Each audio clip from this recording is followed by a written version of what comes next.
Hello friends, જય શ્રી કૃષ્ણ, જય મહાદેવ, જય અંબે. આજે આપણે રેસીપી વરસાદને લગતી બનાવવાના છે અને ડાયાબિટીસના પેશન્ટ માટે તો ખૂબ જ સરસ હોય છે. અને આ રેસીપી નોર્મલ છે, પણ ઘણા બધા યંગસ્ટરને બનાવતા ન આવડતી હોય તો મારી YouTube channel the kitty diaries by Nikita subscribe, like, bell icon દબાવવાનું છે. પણ આપણે જે રેસીપી બનાવવા જઈ રહ્યા છીએ એ પીનટજી ઓઇલથી બનાવવા જઈ રહ્યા છે. ખૂબ જ સરસ મગફળીના દાણામાંથી આ ઓઇલ બનાવવામાં આવે છે, કોલેસ્ટ્રોલ ફ્રી અને ડાયાબિટીસના પેશન્ટ માટે પણ ખૂબ જ સરસ છે. તો જરૂરથી વિડીયો એન્ડ સુધી જોજો. હેલો ફ્રેન્ડ્સ, આજે ખૂબ જ સરસ વરસાદ પડી રહ્યો છે અને તમારી home chef Nikita Modi, the kitty diaries by Nikita, જેના ઘરનું આ ગાર્ડન છે. અને આજે આપણે જે રેસીપી બનાવવા જઈ રહ્યા છે એ વરસાદને રિલેટેડ છે. આવરે વરસાદ, ઢેબરિયો વરસાદ, ઊની ઊની રોટલીને કારેલાનું શાક. તો મેં વિચાર કર્યો કે આજે પહેલાં આપણે આપણા ગાર્ડનથી શરૂઆત કરશું અને વરસાદ ખૂબ સરસ પડી રહ્યો છે એ તમને બતાવશું. ત્યારબાદ આજની આપણી રેસીપી. તો વિડીયો એન્ડ સુધી જોજો અને સબસ્ક્રાઈબ કરવાનું ભૂલતા નહીં. હેલો ફ્રેન્ડ્સ, આપણે આજે કારેલાનું શાક બનાવવાના છે અને જે આપણી રોજિંદામાં આપણે બનાવતા હોય અમુક વીકમાં એકવાર, તો વન ટાઈમમાં કેવું હોય કે નોર્મલ રેસીપી છે, પણ બધા કારેલા અલગ અલગ રીતે બનાવતા હોય. કોઈ ભરીને બનાવતા હોય, કોઈ સાદી રીતે બનાવતા હોય. તો મારી જે રીત છે હું તમારી સાથે શેર કરીશ અને એ રેસીપી તમારે જોવાની છે મારી YouTube channel the kitty diaries by Nikita. તો સબસ્ક્રાઈબ, લાઇક, બેલ આઇકન દબાવવાનું ભૂલતા નહીં. તો સૌપ્રથમ મેં કારેલાને સરસ ધોઈ કાઢ્યા છે, તમે જોઈ શકશો. હવે આપણે એને કટિંગ કરીએ. તો તમે જોઈ શકશો હું કેવી રીતે કટિંગ કરું છું.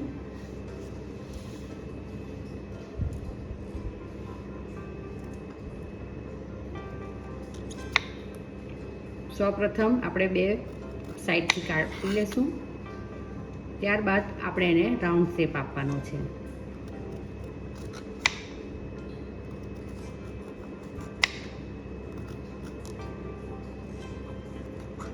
બિયા હોય છે, તમે જોઈ શકશો. આટલા નાના કારેલા છે તો બી એની અંદર બિયા હોય છે. તો તમે આ રીતે ચપ્પુની મદદથી એના બિયા કાઢી લેજો, તો તમારું ઇઝીલી તમારાથી આ રીતની રીંગ કટિંગ થઈ જશે. તો આ જ રીતે આપણે આ બધા કારેલા સેમ આ રીતે કટ કરી લેવાના છે. આજની આપણી રેસીપી વરસાદમાં જે સ્પેશિયલ હોય છે, જે વેજીટેબલ બનાવતા હોય છે તેની છે અને એનું કટિંગ પણ મેં તમને વિડીયોમાં શીખવી દીધું છે. તો હવે સૌપ્રથમ કયા કયા ઇન્ગ્રીડિયન્ટ્સ. તો આજે જે બનવા જઈ રહ્યું છે એ છે કારેલાનું શાક.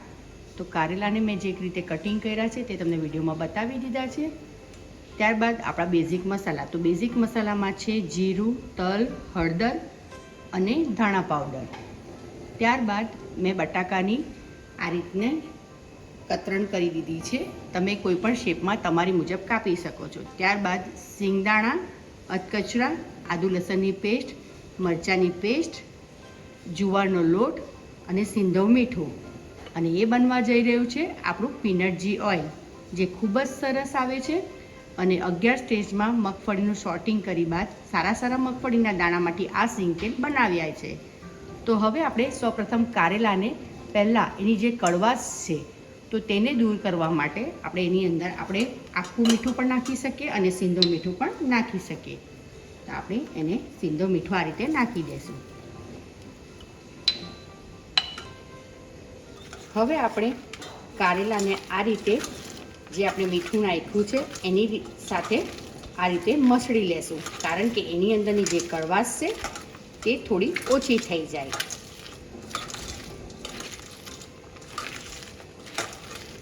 આપણે દાબીને હાથથી એની કડવાશ કાઢવા માટે આ રીતે મસળવાનું છે.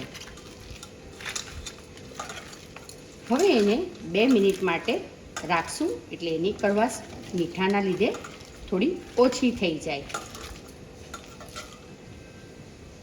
હવે આપણે આ જે મીઠું નાખ્યું છે એને આ રીતે પાણી નાખશું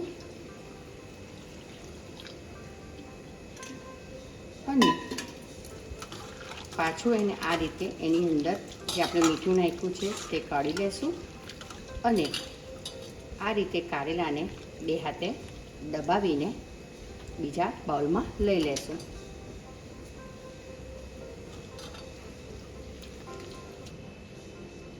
હવે આપણે એક એલ્યુમિનિયમની પેણી લઈ લીધી છે, કારણ કે આપણે કારેલાને કડક બનાવવાના છે. તો પહેલાં ગેસ ઓન કરી દઈશું.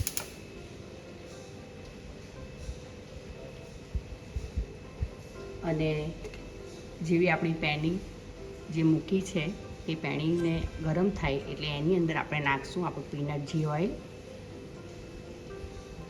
હવે ઓઇલને ગરમ થવા દેશું.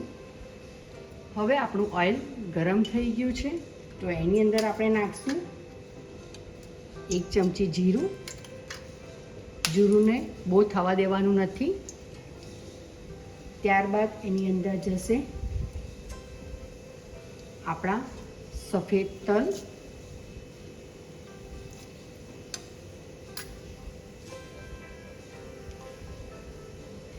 પિંચ હિંગ, અને જે આપણે બટાકાને આ રીતે કટિંગ કર્યા છે તમે જોઈ શકશો. તમે તમારા મુજબ કટિંગ કરી શકો છો, જે શેપ તમને ગમતો હોય.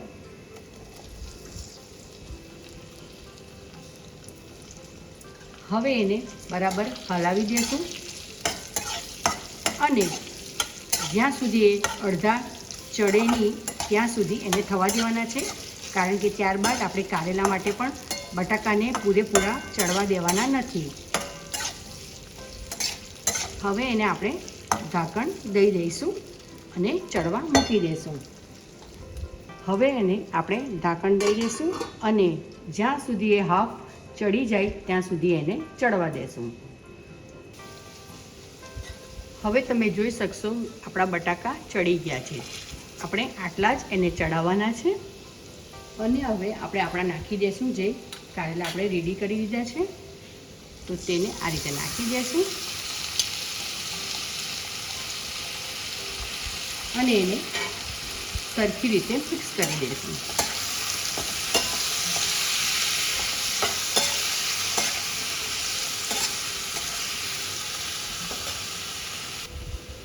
હવે આ કારેલાનું શાક સરસ મજાનું લીલુંછમ રહે અને જલ્દી ચડી જાય એના માટે આપણે નાખશું સંચોરો, જે તમે સ્કીપ પણ કરી શકો છો જો તમે ના યુઝ કરતા હોય તો. અને એને સરખી રીતે આ રીતે મિક્સ કરીને હવે એને આપણે ચડવા દઈશું. પણ જો તમારે આને હજુ ઝડપથી ચડાવવા હોય તો તમારે એની અંદર સિંધો મીઠું જે આપણે નાખવાના છે તે થોડુંક નાખી દેવાનું, તો આપણું જે વેજીટેબલ છે એ જરા જલ્દી ચડી જાય. તો આ મેં સિંધો મીઠું નાખી દીધું છે અને એને સરખી રીતે હલાવીને ફરીથી આપણે એને ઢાંકણ દઈને ધીમા તાપે થવા દેશું. હવે આપણે કારેલાનો મસાલો કરશું. તો એની અંદર આપણે નાખશું આપણે ટેસ્ટને અકોર્ડિંગ અને દેખાવને અકોર્ડિંગ હળદર. ત્યારબાદ નાખશું આપણે લીલા મરચાંની પેસ્ટ, આદુ લસણની પેસ્ટ અને આપણા પીનટજીના સિંગદાણા. ત્યારબાદ આપણે મીઠું પહેલાં નાખ્યું હતું એટલે આપણે હવે થોડું ઓછું નાખવાનું છે ટેસ્ટનો અકોર્ડિંગ, કારણ કે કારેલા જલ્દી ચડી જાય એટલા માટે આપણે સિંધો મીઠું નાખી દીધું હતું. હવે એને સરખી રીતે મિક્સ કરી લેશું અને ધીમા તાપે એ કારેલાને હવે આપણે ચડવા દેશું. એને સરખી રીતે હલાવી લેવાનું છે અને ફરીથી એને ધીમા તાપે થવા દેવાનું છે. કારેલા ખૂબ ઝડપથી બનતા નથી, એને ઓછામાં ઓછો અડધો કલાક કે 20 મિનિટ થતી હોય છે.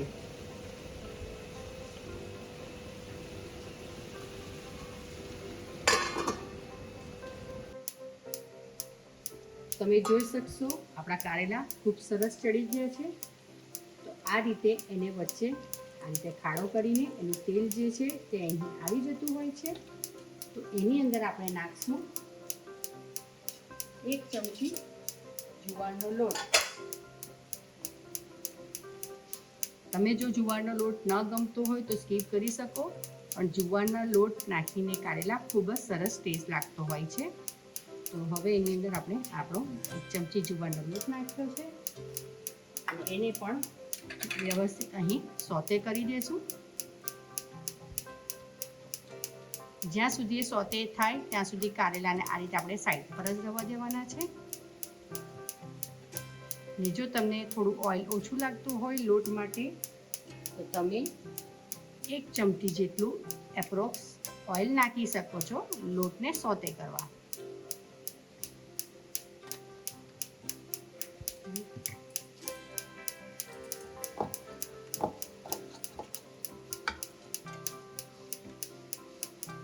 તમે જોઈ શકશો આપણો લોટ સોટે થઈ ગયો છે. ફરીથી આપણે એને સરસ રીતે મિક્સ કરી લઈશું અને લાસ્ટમાં આપણે આપણા ધાણા પાવડરથી આપણા કારેલા ખૂબ જ સરસ અને ક્રિસ્પી થાય છે. હવે એને હલાવીને ખુલ્લા જ થવા દેવાના છે ઓછામાં ઓછી 5 થી 10 મિનિટ સુધી. તમને જો વધારે કડક જોઈએ તો તમે 10 મિનિટ રાખજો, નહીં તો 5 મિનિટ પછી એને બંધ કરીને સરસ મજાના પ્લેટમાં પ્લેટિંગ કરી દઈશું.